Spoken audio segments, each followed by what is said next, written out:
Congressman Biggs, great to see you again. Good to be with you. Thanks for having me. You know, I hate to say this, but I guess this is the kind of flippancy you might expect from Jen Psaki, considering her resume, but also considering that she worked at the State Department. You think she might be more in tune with what's actually at stake here. There is a new battlefront opening up in space. China and Russia clearly have designs on dominating that area, but she doesn't seem too concerned about that. No, and she's displayed a lack of intelligence on it, so she displayed ignorance, but she also displayed arrogance. I mean, this is a new frontier of military competition. And when I say competition, I mean adversarial competition. So you have China, you've got Russia, and don't forget you actually have some additional adversaries that may not even be state-sponsored that would love to get into that field. But it sounded to me like just sophomoric the way she responded, and that really shows, in my opinion, the entire Biden administration's attitude towards our military personnel. And it's reflected in the fact that we brought in 25,000 National Guards troops for the inauguration, and we still haven't sent all of them home. Yeah, you know, this is a question, too, I'm going to ask you. I'm going to talk to Congresswoman Beth Van Dunn coming up in the next hour. But, you know, Nancy Pelosi's talking about putting more security in airports and traveling on the road. You know, some might see this as an expansion of this D.C. police state. Do you feel like your life is at risk when you're out there traveling? Is this really the type of, you know, security you guys need and putting more of a barrier between your constituents and you?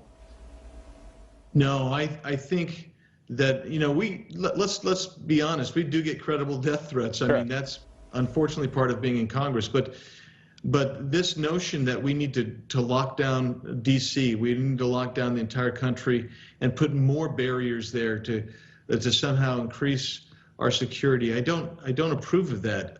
You know, we are still a free country. I still trust the people of the United States.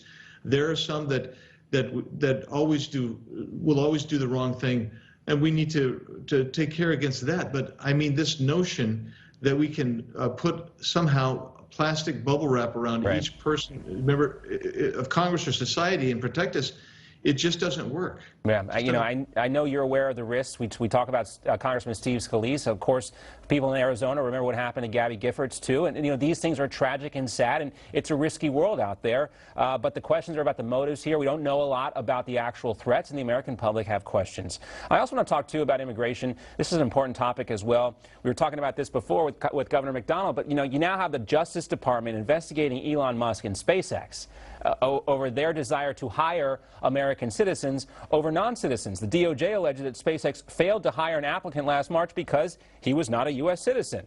It opened a probe after the man complained that SpaceX discriminated against him based on his race. Apparently, a subpoena would require SpaceX to produce the confidential personnel records of more than 3,500 employees. This sounds suspect. Well, it is suspect. I mean, we should be looking to hire U.S. citizens first. I mean, that's just the way it is.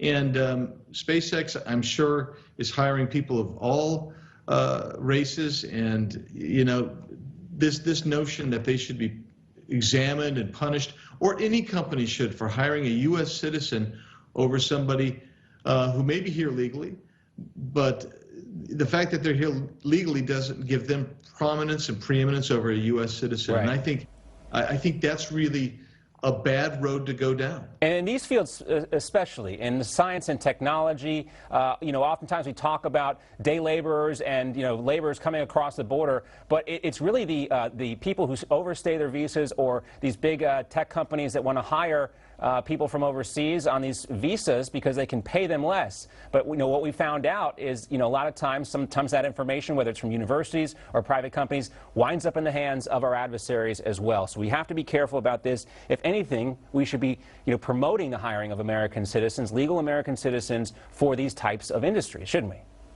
Well, absolutely right. I mean, good on SpaceX, but the reality is we don't do enough vetting. We don't watch it close enough for people who aren't here legal, who may be here legally. Maybe they've done a visa overstay. Never forget that almost half of the people that are in this country illegally are here on visa overstays. Exactly. Exactly. And so you got to be aware of that. You got to be aware of it. We have several ports of entry here, airports all over this country. It's all open right now, and it could become Swiss cheese as some of these policies continue to be put in place. Thanks so much for joining us, Congressman Biggs. Great to see you as always. Thank you. Thanks.